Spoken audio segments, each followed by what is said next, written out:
Alright guys, how's it going? It is Mr. Extra from Team Extra.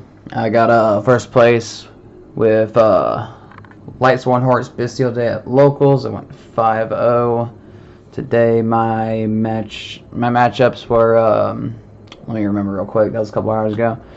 So my matchups was Branded, Voiceless, Ubel, Dragonlink, Snake Eye Fire King.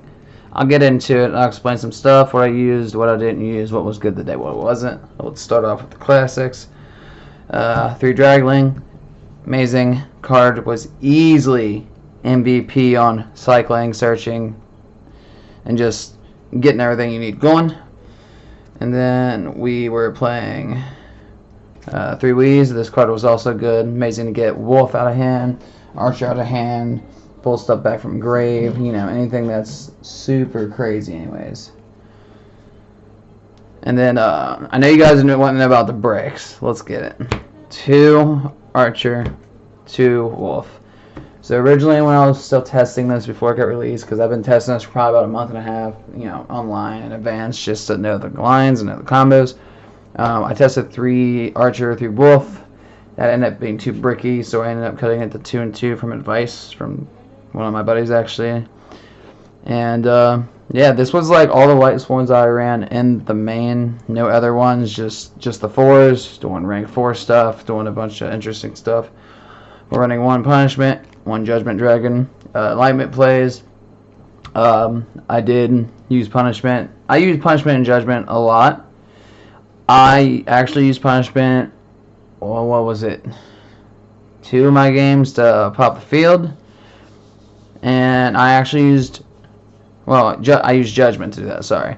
I used, I mostly used Punishment as a body, but there was one of the times where it came up where, you know, you Enlightenment them, it gets kind of grindy, and then you cycle back your Punishment. We put on Enlightenment with Regained, or with Regained, guys.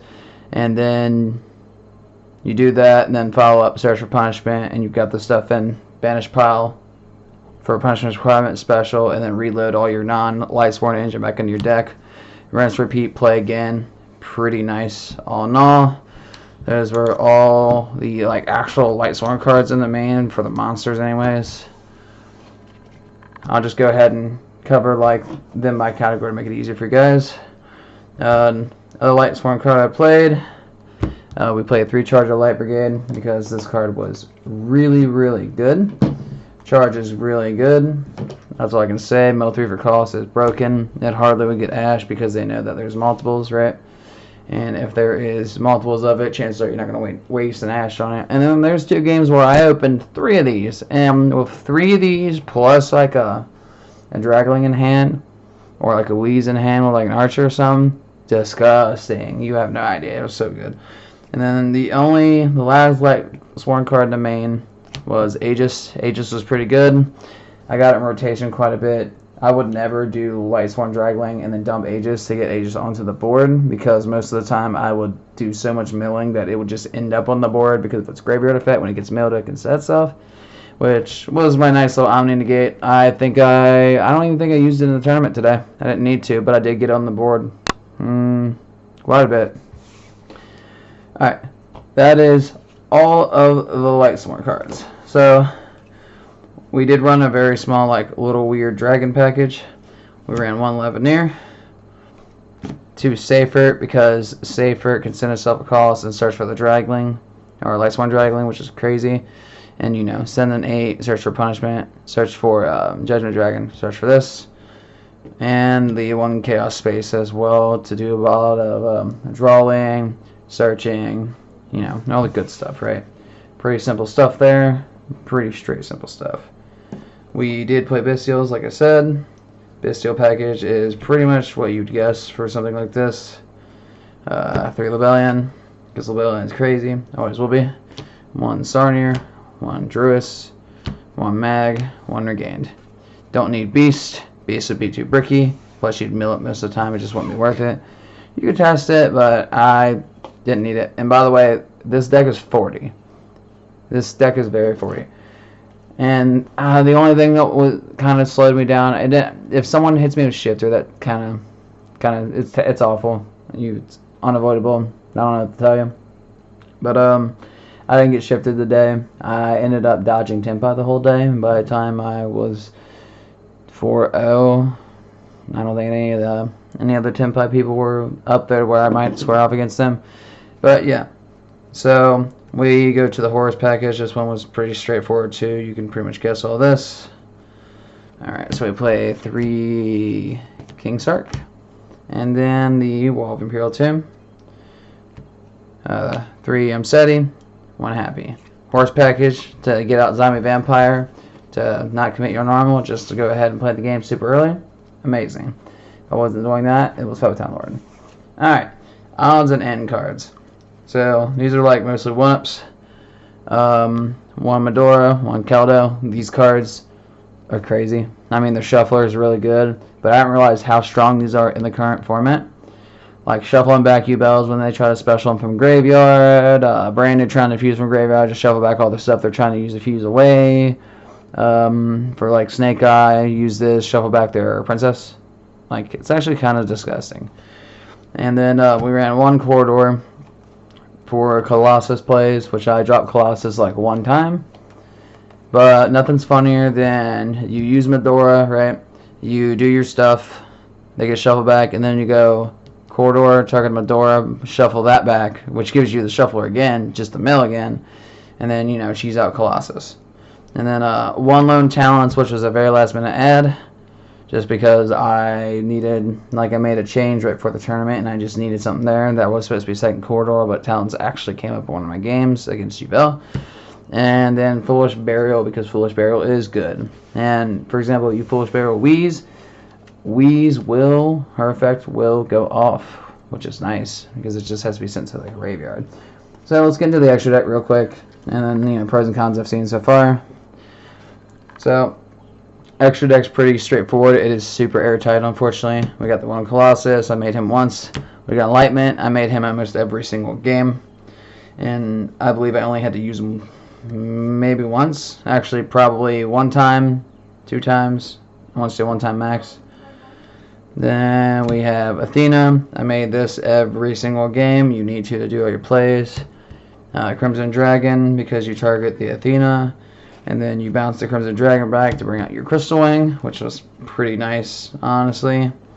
We got Chaos Angel, Peter, Omega.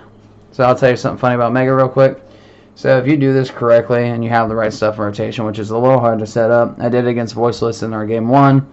I looped Omega 3 times, so I did 3 hand rips, and then I did Levineer, which did 3 dark, and then shuffled another one out of his hand. So my opponent, before I ended my turn, only had 1 card in hand. So I got to hand loop someone. That match will be up later this week. Most of them will. I have to go back to work my 9 to 5, so when I get the chance to this week, I'll get all those posted up for you guys. XYZ's is Photon Lord, Minerva, Zombie Vampire. I made this every single game because it's just too good. Links are IP, Spears, Little Knight, and Zorboros. So, I used this extra deck. I really can't make any changes to it. I used everything. I either used them in situations like Chaos Angel or like Enlightenment, where I just need to put a big threat on the board. And 1 game against Dragon Link, I made a Zorboros in the middle of his turn when he was comboing through and banished the whole field and made it very, very awkward. And, you know, it ended up being a nice play. So, I'll go to the sides and then do pros and cons real quick, because I got pros and cons for this, trust me. As you see, there's no hand traps in the main. Haha! They are in the side. So 3 Droll, 3 Ash, 3 D Barrier. I never used this today. I didn't even side it. 2 Cosmic. And then 3 Scatter Shot and an Electromagnetic Turtle. Scatter Shot and Turtle was the MVP, especially in the finals match. Mainly because, like, game 1 against Snake Eyes was extremely grindy. Like, my board was suboptimal. I ended up surviving, and then I slowly chewed through his field.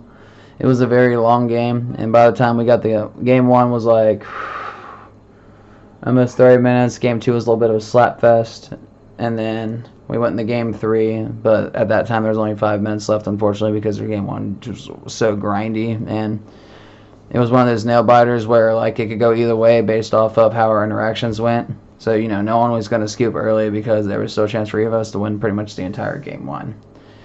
But I ended up taking the Game 1 and then 3. But, Turtle, I decided to send twice.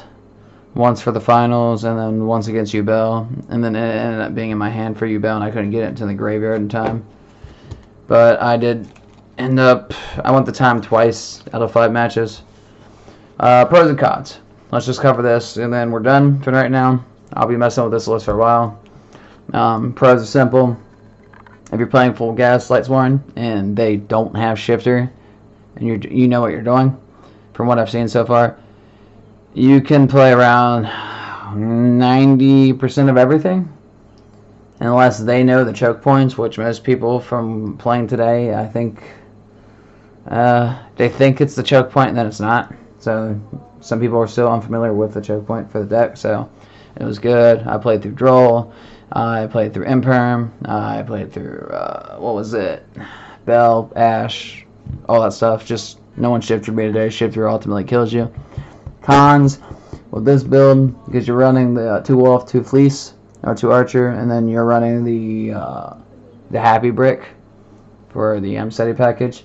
Very rough, but bricking wasn't terrible. Plus, 9 times out of 10, you open something that can kind of get you going, whether it's like Open Charge or Open Chaos Space, Open a bystial plus one of those, or something like that, where you can kind of extend through and, you know, see what you ultimately gamble into. That being said, it is still definitely gambly, but it makes it very good board going first, and it's pretty resilient on the crackback, mainly due to like King Sark, bystials for like defensive choices, and spears. Outside that, that's all I got for you guys. I'll keep messing with this. I'm probably gonna play Tempai next week to see how my Tempai build does. Thanks for watching.